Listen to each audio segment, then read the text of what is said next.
Good afternoon to everyone. Am I audible to everyone, please? Yes, sir. Okay, thank you for the confirmation. Let us start. There was a call from director office. I was a bit busy there. Anyways,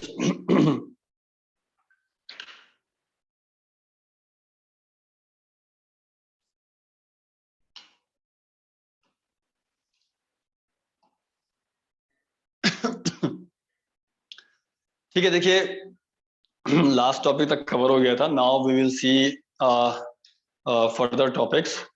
देखिए आज का जो topic है ना, वो थोड़ा सा आप लोगों में से सी प्रोग्रामिंग लैंग्वेज कितनों ने पढ़ी है, मतलब ऑलमोस्ट वैसे सबने पढ़ी है, but how many of you are interested in writing code in C language? आप में से कितने ऐसे हैं जो इनको अच्छा लगता है सी में कोड लिखना?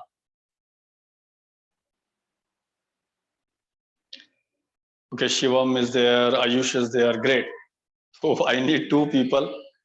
Okay, and चलिए शिवम और आयुष, दो नाम याद रखने पड़ेंगे, मैं लिख लेता हूँ, भूल जाता हूँ अक्सर. ठीक है, तो आज का टॉपिक देखो, हम ना शिवम और आयुष के रेफरेंस से पढ़ेंगे, तो आपको नजर आएगा कि how this topic would be beneficial. जिन्होंने अटेंडेंस मार्क नहीं करी हो, प्लीज अपनी अटेंडेंस चैट बॉक्स में डालें, because I am only seeing 11 और 12 अटेंडेंस ओनली. ठीक है, देखिए ऑब्जेक्ट ओरिएंटेड प्रोग्रामिंग का इस्तेमाल क्यों ज्यादा होता है, उसका कोई ना कोई रीजन होना चाहिए. That is the basic objective. क्यों इतना ज्यादा डोमिनेंट हो गई ऑब्जेक्ट ओरिएंटेड प्रोग्रामिंग जो है वर्ल्ड के ऊपर, कि सारे प्रोग्रामर, सारी कंपनीज उसी को यूज कर रहे हैं और किसी अप्रोच को यूज ही नहीं कर रहे हैं. जबकि इससे पहले बहुत पॉपुलर जो थी वो आपके पास जो थी वो आपकी, एक सेकेंड, आपका प्रोसीजर ओरिएंटेड प्रोग्रामिंग हुआ करती थी.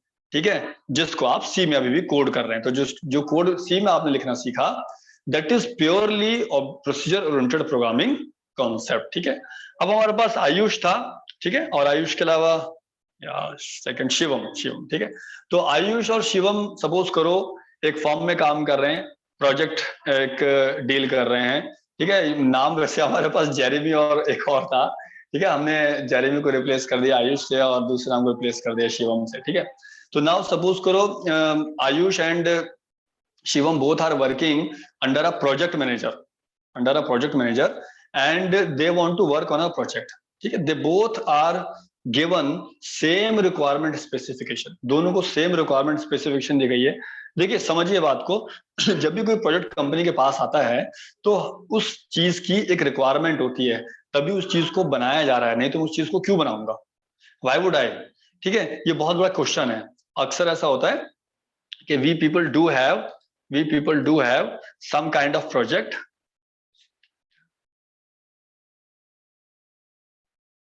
हमारे पास कोई प्रोजेक्ट है और उस प्रोजेक्ट की कोई ना कोई रिक्वायरमेंट है, जरूरत है इंडस्ट्री में, तभी उसे बनाया जा रहा है. ठीक है, तो इस रिक्वायरमेंट को एनालाइज किया जाता है. ठीक है, और प्रोजेक्ट की रिक्वायरमेंट जो है वो डायनेमिक होती है. डायनेमिक से मेरा मतलब है, बहुत सारे प्रोजेक्ट ऐसे होते हैं जिनके अंदर इनिशियल फेज में पता नहीं चल पाता कि हमें क्या चाहिए. जैसे जैसे प्रोजेक्ट बनता है, क्लाइंट को दिखाया जाता है, वैसे वैसे उसकी नीड भी आइडेंटिफाई होती है. हालांकि this is a very bad approach. आपको पता होना चाहिए आपका ऑब्जेक्टिव क्या है, लेकिन still in many projects we do not explore the actual requirement in the beginning. हमें वो कुछ वक्त के बाद पता चलती है, तो ऐसे में बहुत दिक्कत आती है, बहुत प्रॉब्लम आती है. लेकिन अभी इतनी अच्छी अप्रोचेज आ चुकी हैं आईटी इंडस्ट्री के अंदर, सॉफ्टवेयर इंजीनियरिंग के अंदर इतने अच्छे मेथड्स आ चुके हैं कि हम इनिशियल फेज में इस पार्ट को कर लेते हैं, but still we may face a problem. ठीक है, तो यहाँ पे अभी मान के चलिए प्रोजेक्ट बनाना है और प्रोजेक्ट कॉमन है, तो एक प्रोजेक्ट हमने दे दिया आयुष को, एक प्रोजेक्ट हमने दे दिया शिवम को, and we both have asked them to design the work. हमने दोनों से कहा भाई आप काम करना शुरू कीजिए. ठीक है, अब होता क्या है, प्रोजेक्ट एक बैंक का है, एक एप्लीकेशन बनानी है बैंक के लिए, जहां पर हमारे पास दो तरीके के अकाउंट है, एक करंट अकाउंट, एक सेविंग अकाउंट है. बहुत आसान मैं आपको एग्जांपल बता रहा हूँ क्योंकि ये ज्यादातर आप लोग समझते होंगे. It is not that tough. Saving account किसी बंदे का इंडिविजुअल अकाउंट होता है ना, और करंट अकाउंट वो लोग यूज करते हैं जो कि बिजनेस करते हैं नॉर्मली, जहाँ पे ट्रांजेक्शन बहुत ज्यादा होता है डेली का.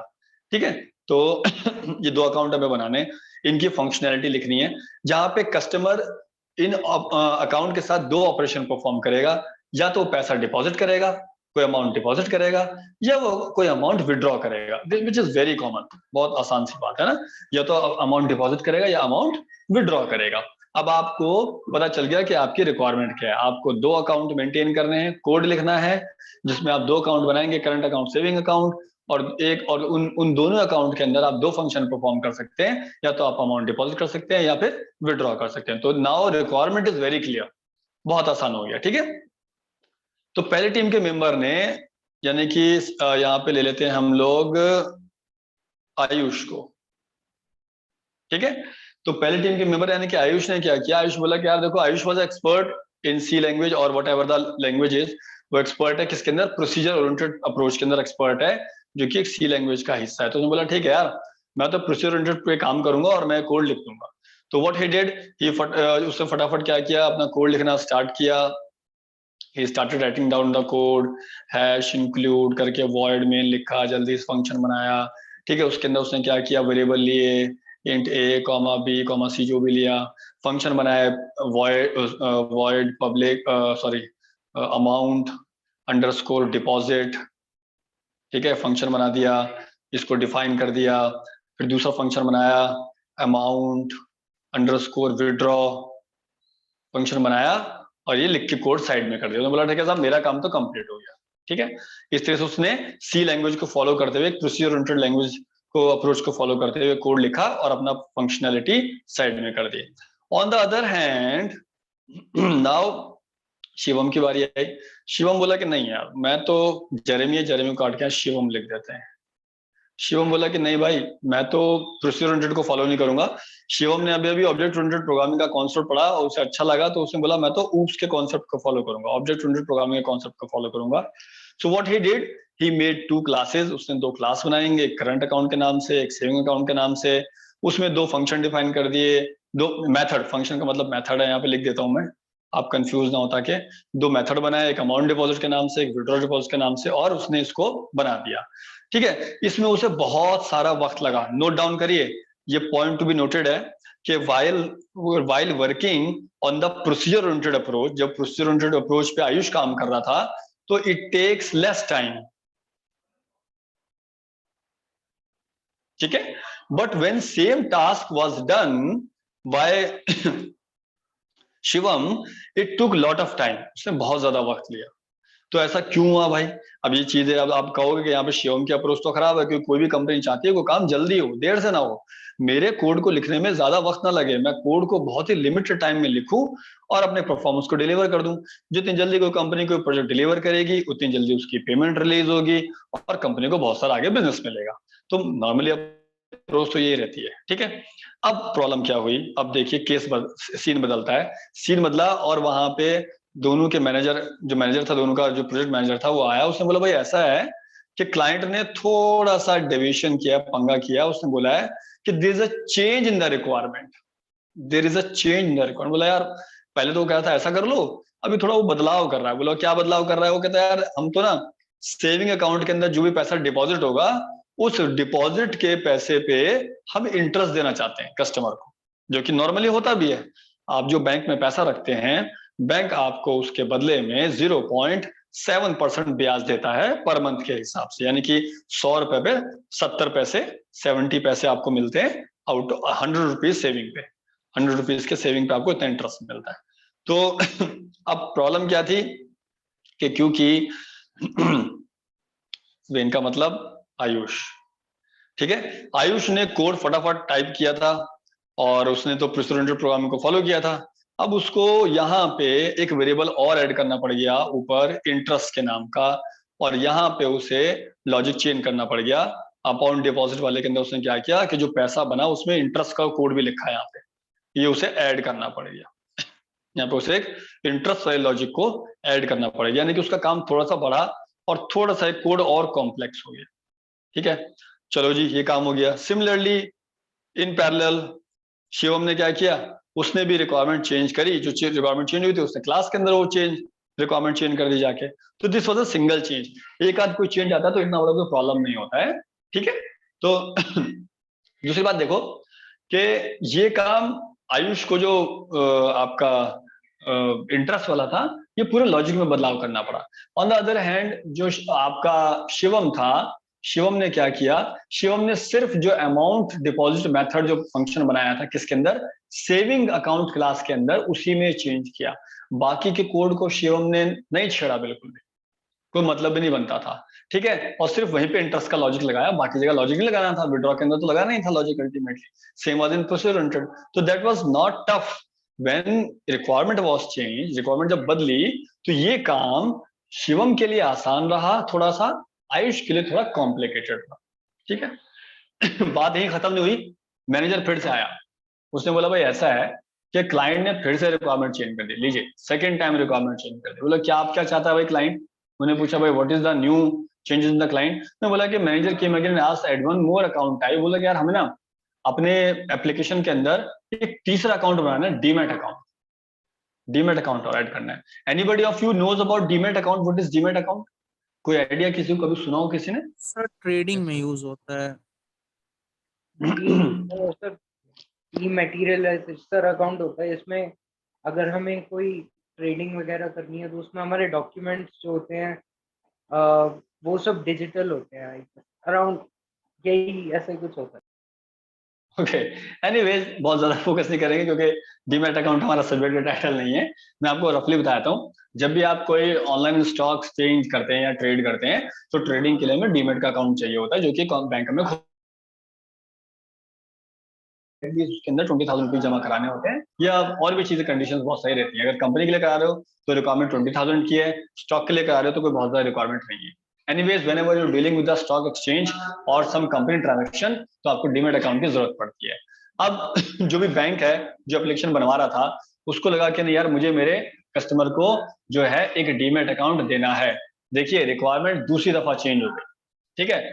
अब समस्या की बात हो गई किसके लिए, आयुष के लिए। आयुष क्यों परेशान हो गया, क्योंकि आयुष ने जो प्रोसीजर फॉलो करके कोड लिखा था, अब उसे अपना कोड फिर से पूरा का पूरा रीडिजाइन करना due to the addition of new demat account, ठीक है। तो देखिए प्रोसीजर ओरिएंटेड की यही कहानी है, जितनी दफा भी आपका लॉजिक बदलेगा, आपको अपने पूरे कोड के अंदर बदलाव करने पड़ेंगे।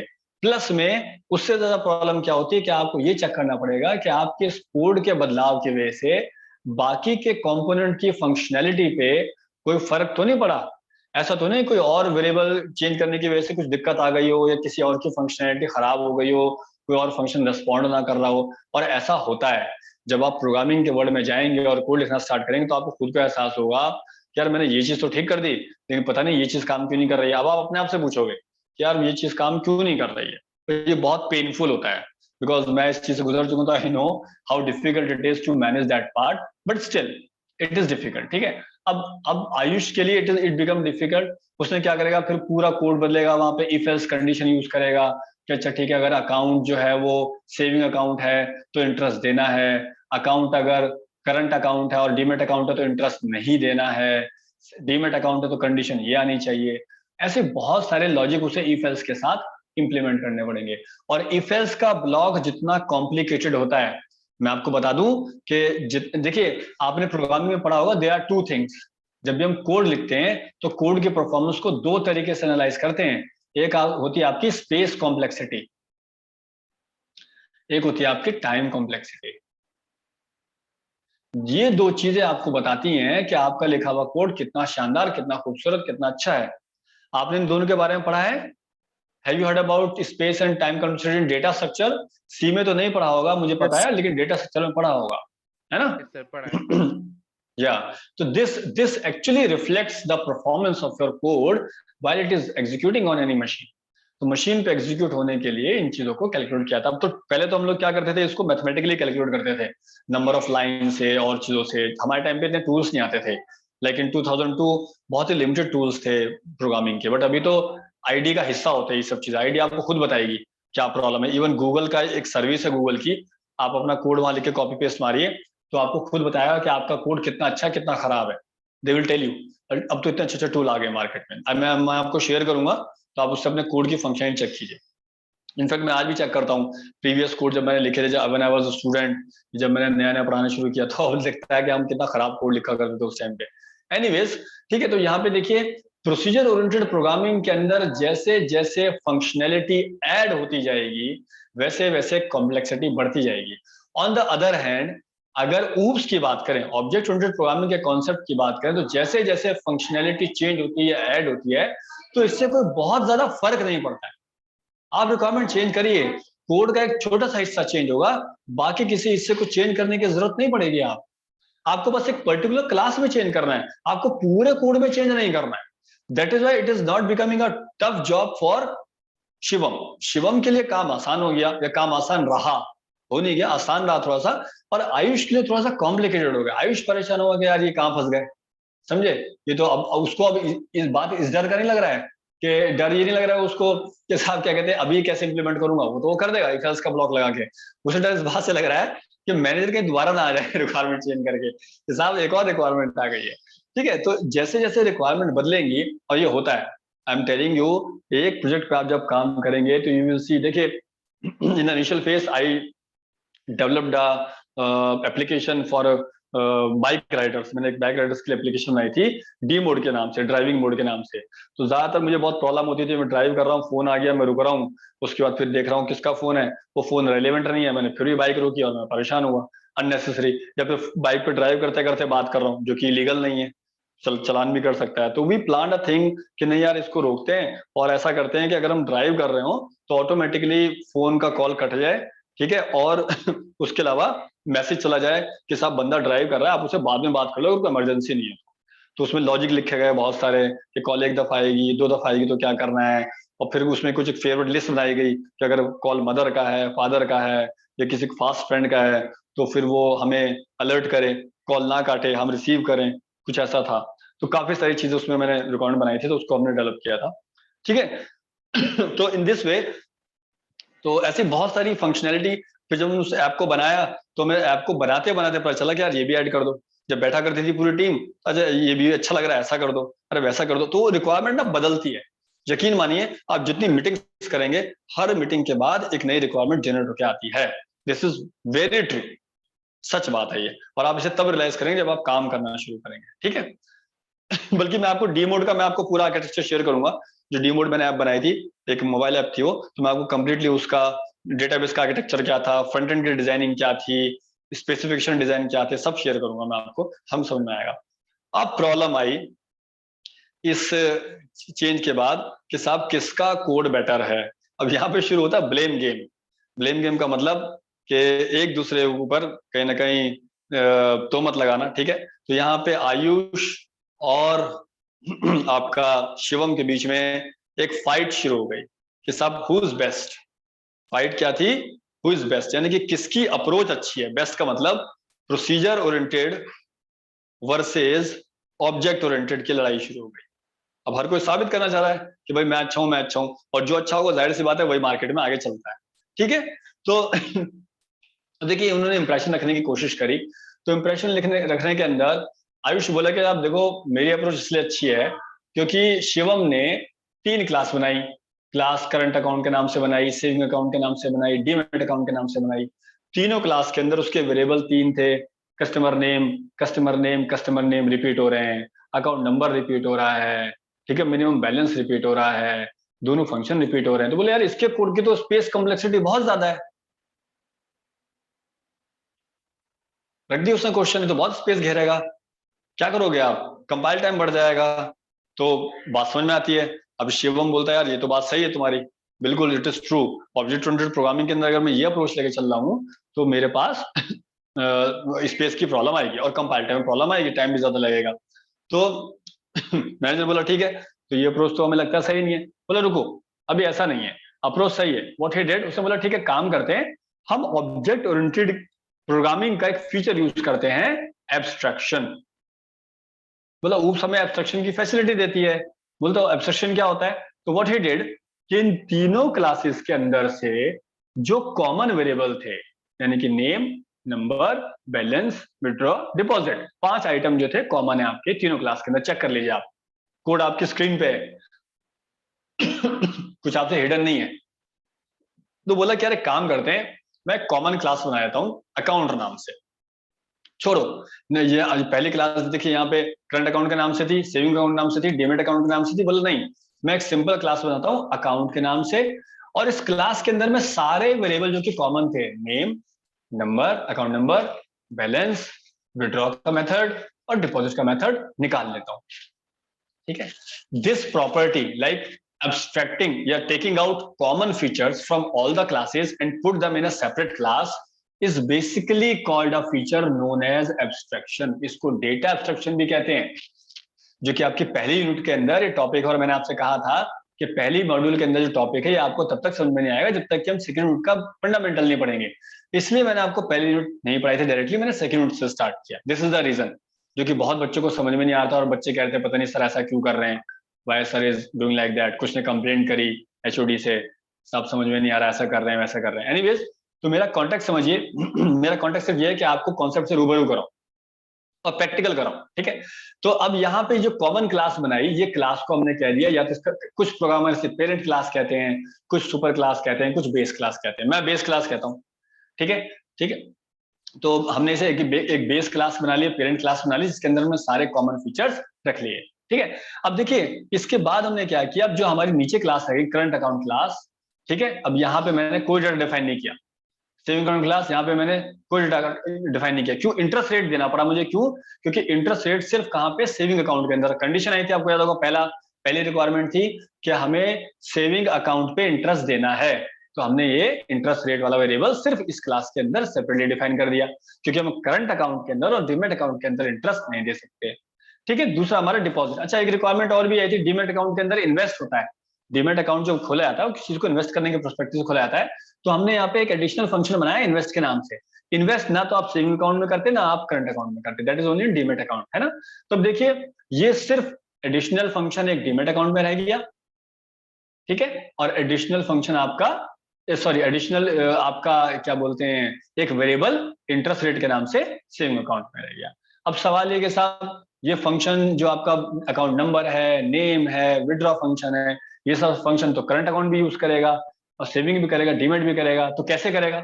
अब इसे करना कैसे भाई, यहाँ यूज कैसे करें? सबसे बड़ी समस्या तो ये आ गई, आपने निकाल के इसके अंदर डाल दिए सारे के सारे। तो this property is basically implemented with the help of object-oriented concept known as inheritance। उसको हम बोलते हैं इनहेरिटेंस। इनहेरिट का मतलब होता है अपने किसी भी पूर्व या प्रीवियस या जो भी आपकी एक मेन एंटिटी है उसके एट्रीब्यूट्स को एक्वायर कर लेना। ठीक है, जैसा आपने अक्सर सुना होगा कि यार प्रॉपर्टी जो है वो पेरेंट से चिल्ड्रन के पास इनहेरिट हो जाती है। चिल्ड्रन उसे बनाते नहीं है, परचेज नहीं करते हैं, बच्चे परचेज नहीं करते, जो माँ बाप से उनको उनकी प्रॉपर्टी ऑटोमेटिकली मिल जाती है उनके जाने के बाद। ठीक है, तो बेसिकली इस कॉन्सेप्ट क्या कहा जाता है कि प्रॉपर्टी इनहेरिट कर ली। किसने इनहेरिट कर ली? बच्चों ने माँ बाप से इनहेरिट कर ली, माँ बाप ने अपने माँ बाप से इनहेरिट करी थी। ठीक है, तो इस तरीके से इनहेरिट का मतलब सेम फीचर्स हैं, सेम चीजें हैं, बस वो आपकी हो गई, पहले वो आपकी थी नहीं, आपने वो ले ली किसी तरीके से। तो इन दिस मैनर सिमिलरली इस अकाउंट क्लास का नेम, नंबर और बैलेंस इनहेरिट करेगी कौन सी क्लास? करंट अकाउंट नाम की क्लास। सिमिलरली यही account name, number, balance function जो है ये भी इनहेरिट करेगी कौन? सेविंग अकाउंट की क्लास। ठीक है, और सिमिलरली ये भी इनहेरिट करेगा कौन? डीमेट अकाउंट की क्लास। किससे इनहेरिट करेंगे? मेन क्लास जो कि अकाउंट नाम की थी, इससे इनके जो फीचर्स या प्रॉपर्टीज हैं इनको इनहेरिट कर लिया जाएगा। तो in this way you have to write your code only once. आपको कस्टमर नेम एक ही दफा डिक्लेयर करना है, अकाउंट नंबर एक ही दफा डिक्लेयर करना है, मिनिमम बैलेंस एक ही दफा डिक्लेयर करना है, ये फंक्शन भी, और आप इन्हें बार बार यूज कर सकते हैं बाय इनहेरिटिंग दिस प्रॉपर्टी। तो अब आप दो डायग्राम है, एक डायग्राम ये है जो ऊपर वाला है, देखिए, जहां पे हमने तीनों क्लास के अंदर सारे फीचर्स, सारे वेरिएबल्स रिपीट किए थे, जो कि आयुष को पसंद नहीं आया था। आयुष ने कमी निकाल दी थी शिवम के कोड में कि भाई तुम्हारी अप्रोच बेकार है, मुझे पसंद नहीं है, ये तो ज्यादा टाइम लेगी। मैनेजर से इंप्रेस भी हो गया, लेकिन आयुष ने, सॉरी, शिवम ने दिमाग लगाते हुए और ऑब्जेक्ट ओरिएंटेड के दो फीचर्स का इस्तेमाल करते हुए, पहला एब्स्ट्रक्शन और दूसरा इनहेरिटेंस इस्तेमाल करते हुए उसने नया स्ट्रक्चर बना दिया। उसने बोला अब आओ, अब बताओ कि मेरा कोड तो एक ही दफा रिपीट, कोई कहीं भी रिपीट नहीं हो रहा है, बताओ सारे फीचर्स ऑटोमेटिकली मैं पेरेंट क्लास से। अच्छा हाँ, जो नीचे की तीन क्लास हैं करंट अकाउंट, सेविंग अकाउंट और डीमेट अकाउंट वाली क्लास जो है, इनको चाइल्ड क्लास भी कहते हैं, सब क्लास भी कहते हैं, डिराइव्ड क्लास भी कहते हैं। अगर आप ऊपर वाली क्लास को बेस क्लास कह रहे हो तो नीचे वाली क्लास को डिराइव क्लास कहो। अगर आप ऊपर वाली क्लास को पेरेंट क्लास कह रहे हो तो नीचे वाली क्लास को चाइल्ड क्लास कहो, ठीक है। अगर आप ऊपर वाली क्लास को सुपर क्लास कह रहे हो तो नीचे वाली क्लास को आप सब क्लास कह सकते हो। मैंने आपको बताया ज्यादातर प्रोग्रामर्स बेस और डिराइव क्लास का इस्तेमाल करते हैं। बेस से पता लगता है कि ये मेजर है, मतलब it is important, it is only one. और डिराइव से पता लगता है कि ये किसी चीज से डिराइव कर रहा है। डिराइव किससे कर रहा है? मेन क्लास से डेटा को डिराइव कर, ठीक है। So this concept of object, अच्छा अब एक चीज और समझिए, थोड़ी सी आ रही है। सेविंग अकाउंट के अंदर जो मेजर आपको ऊपर डिपॉजिट वाला फंक्शन था, यही फंक्शन दोबारा नीचे रिपीट हो रहा है, देखिए, क्योंकि इंटरेस्ट के साथ इसकी वैल्यू अपडेट हो रही है। तो इस लेवल पे हम इसे बोलते हैं ओवरराइडिंग, फंक्शन ओवरराइड हो रहा है। ऊपर वैल्यू कुछ और थी, लेकिन इंटरेस्ट रखने के बाद सेविंग अकाउंट के अंदर इसकी वैल्यू चेंज हो गई। तो this concept is basically called function overriding या method overriding. This is called method overriding, ठीक है। ये एक कॉन्सेप्ट है पॉलीमॉर्फिज्म का। पॉलीमॉर्फिज्म एक प्रॉपर्टी होती है ऑब्जेक्ट ओरिएंटेड की, जहां पे हम same function multiple time use करते हैं but with different different objects या डिफरेंट डिफरेंट पैरामीटर्स कह लीजिए, सेम नेम डिफरेंट पैरामीटर्स, ठीक है। तो हमने यहाँ पे फंक्शन की वैल्यू को ओवरराइड कर दिया। This is also property of object oriented programming. तो देखिए मेजर 3 कॉन्सेप्ट थे आज जो हमने समझे। सबसे पहले हमने समझा कि हम प्रोसीजर ओरिएंटेड प्रोग्रामिंग का यूज क्यों ना करें, है ना, या क्यों करें, और अगर कर रहे हैं तो क्या नुकसान है। और अगर हम उस प्रोसीजर ओरिएंटेड प्रोग्रामिंग की बजाय हम ऑब्जेक्ट ओरिएंटेड प्रोग्रामिंग का इस्तेमाल करते हैं तो उसको इस्तेमाल करने का क्या फायदा है। देखिए बात को समझने की कोशिश कीजिए। आप मार्केट में कुछ परचेस करने जाते हैं, आपके सामने 2 फ्रिज रखे हुए हैं, आपको परचेस करना है। ऑब्वियसली सेल्समैन आपको बताता है कि इस फ्रिज की प्रॉपर्टी क्या है, इसकी प्रॉपर्टी क्या है, और फिर आप फैसला करते हैं, और वो आपको ये भी समझाएगा कौन सा अच्छा है कौन सा अच्छा नहीं है। हालांकि प्रोडक्ट दोनों उसी के हैं, काम भी वही कर रहे हैं, लेकिन फीचर वाइज वो डिफरेंशिएट करता है कि कौन सी बेटर अप्रोच है। तो आपको खुद फैसला करना है। अब देखिए मैं ये नहीं कहूंगा कि साहब सारी प्रोसीजर ओरिएंटेड प्रोग्रामिंग के कोड को बदल के ऑब्जेक्ट ओरिएंटेड में लेके आओ, नहीं, मैं इसके फेवर में कभी नहीं हूँ। और मैं आपको ईमानदारी से बताऊं, मैं खुद प्रोसीजर ओरिएंटेड प्रोग्रामिंग का फैन हूँ, ठीक है। मुझे प्रोसीजर ओरिएंटेड प्रोग्रामिंग करना अच्छा लगता है, लेकिन क्योंकि हम एकेडमिक्स के अंदर बहुत ही लिमिटेड कोड लिखते हैं, बड़ा कोड नहीं लिखते हैं, तो हमारा काम प्रोसीजर ओरिएंटेड से भी चल जाता है। लेकिन जब आप कंपनी जाएंगे और किसी बड़े प्रोजेक्ट पे काम करेंगे, फ्लिपकार्ट अमेजन जैसी साइट का कोड लिखेंगे, तो वहां पे किसी भी कीमत पे प्रोसीजर ओरिएंटेड प्रोग्रामिंग सक्सेस नहीं देगी। It would become a failure, एक फेलियर साबित होगी, हमेशा ख्याल रखें आप। तो वहां पे आपको उसका इस्तेमाल बॉस करना ही पड़ेगा। That is the reason why more than 99.99% companies are still using oops not procedure oriented programming. Procedure oriented programming का इस्तेमाल वही है जहां कोड बहुत छोटा है, रिक्वायरमेंट बहुत लिमिटेड है, रन टाइम बहुत कम है, ऐसी जगह आप यूज करिए। जैसे एटीएम की मशीन को कोड कर लिया आपने, फोटोस्टेट मशीन का लॉजिक लिख लिया आपने, ठीक है, या लिफ्ट का लॉजिक लिख लिया आपने, लिफ्ट ऊपर नीचे जा रही है, कुछ बहुत खास काम तो कर नहीं रही है, छोटी सी फंक्शनैलिटी है, यहां आप कर लीजिए, कोई ऑब्जेक्शन नहीं है। या आपने 4 डिजिट का कैलकुलेटर बनाया, बस एडिशन का, माइनस का, सब्ट्रैक्शन का, मल्टीप्लिकेशन का और डिवीजन का, तो ये फंक्शनैलिटी लिखना कोई बड़ा काम नहीं है। मैं इसको क्लास से करूंगा ना तो ऑब्वियसली कोड बड़ा हो जाएगा, और वही अगर मैं इसे प्रोसीजर ओरिएंटेड से करूंगा ना तो कोड बहुत छोटा होगा। तो यहाँ पे प्रोसीजर ओरिएंटेड फायदेमंद है, ऑब्जेक्ट ओरिएंटेड फायदेमंद नहीं है। तो आपको ये फैसला करना है कि रिक्वायरमेंट क्या है, उसके मुताबिक क्या सुटेबल रहेगा, उसको फॉलो अप करें।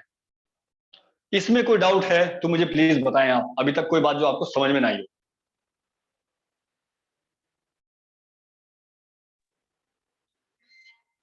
देखिए किसी भी अथॉरिटी से कंप्लेंट कर रहे हैं आप, मुझे कोई प्रॉब्लम नहीं है, अच्छी बात है, आप बताइए, लेकिन उससे पहले मुझे बताइए। I am teaching you, in case you are not understanding anything let me know, I will brief it to you ना। आप किसी और से बताएंगे वो आपको उतना समझा नहीं पाएगा जितना अच्छा मैं बता पाऊंगा।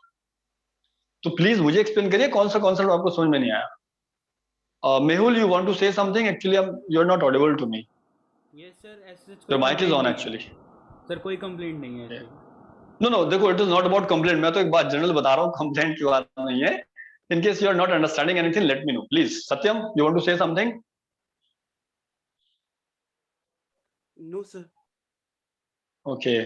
तो ये आज जो हमने चीज पढ़ी, आपको मुझे लगता है समझ में आया होगा कि क्यों हम सी को पीछे छोड़ देते हैं। हालांकि मुझसे शुरुआत करते हैं, अपने प्रोग्रामिंग करियर की उससे शुरुआत करते हैं, और बहुत ही पसंदीदा लैंग्वेज है, होती है बच्चों की, वो मेरी भी है। इनफैक्ट आपकी भी रहेगी जब तक कि आप इंटरव्यू देंगे तो आप सबसे ज्यादा कंफर्टेबल उसी में होंगे, लेकिन मानिए जितना कॉन्फिडेंस आता वो इंटरव्यू क्लियर कर पाएंगे सी से, ऊप से नहीं कर पाएंगे। बट स्टिल देखिए नीड और कोड के मुताबिक वो ऊप्स के कॉन्सेप्ट को बीट नहीं कर पाती है। यही रीजन था कि सी के बाद C++ आई। किसी भी नई लैंग्वेज के आने का रीजन क्या है, सोचिए अपने दिमाग से कि क्या जरूरत थी बाजार ने सॉफ्टवेयर को कि उसने डेनिस रिची की लिखी हुई लैंग्वेज को इंप्रूव किया। चाहता तो नहीं भी करता, इससे भी काम चल रहा था ना बॉस, लेकिन लेके आया कुछ फीचर्स उसने ऐड किए। तो ऐसा क्यों हुआ? तो ये चीज जब आप ये चीज पढ़ने की कोशिश करेंगे, ये कॉन्सेप्ट जानने की कोशिश करेंगे, तो आपको मजा आएगा और आपको ट्रूली डिफरेंस नजर आएगा कि हाँ यार हमें जरूरत थी सी से C++ आने पे। जब C++ पढ़ेंगे तो आपको नजर आएगा हाँ हमें जरूरत थी C++ से जावा पे आने की या जावा से पाइथन पे आने की। हर नई लैंग्वेज पुरानी लैंग्वेज से तंग आकर नए फीचर्स ऐड करके बनाई जाती है। शौक नहीं होता किसी को कि साहब एक अच्छी खासी लैंग्वेज चल रही है उसके अंदर चेंजेस कर दो, आओ नई चीज सीखो। यही रीजन है कि मार्केट में बहुत सारी लैंग्वेज फेल हो जाती है, नहीं चल पाती। देखा होगा आपने बहुत सारी लैंग्वेज पिट जाती हैं। अभी आज के टाइम पे देखिए एंड्रॉइड का जो कोड लिखा जा रहा है, even I am learning it, नई लैंग्वेज फ्लटर है। फ्लटर एक फ्रेमवर्क है, सॉरी लैंग्वेज नहीं है, it's a framework. Language is dart, dart is a new language, it's very easy. और एंड्रॉइड की एप्लीकेशन बनाना डार्ट पे बहुत आसान है इन कंपेरिजन टू जावा। जावा बहुत मुश्किल है और बाकी का सारा काम फ्लटर संभाल लेता है, फ्लटर सारी चीजों को मैनेज कर लेता है। तो it is very easy nowadays to write code for Android. बच्चे भी 10th-12th क्लास के बच्चे भी आज के टाइम पे एप्लीकेशन बना लेते हैं। It is that easy ultimately. In case you want me I can arrange a lecture for you with a Flutter और Dart expert who can tell you the flow of Dart or Flutter and how to design an application in that part. We will arrange it once we will be free ना, after some time after completing few modules, तो उसको रखेंगे। One of my friend is there, so I'll ask him. He's on very reputed package in company, so he's an expert actually. So I'll ask him. So any kind of doubt for today class, then let me know. Otherwise, we are going to wrap it up. कोई जिसको कोई चीज समझ में ना आई हो मैं lecture भी शेयर कर दूंगा, आप चाहे तो लेक्चर को दोबारा रिपीट करके देख सकते हैं। All clear?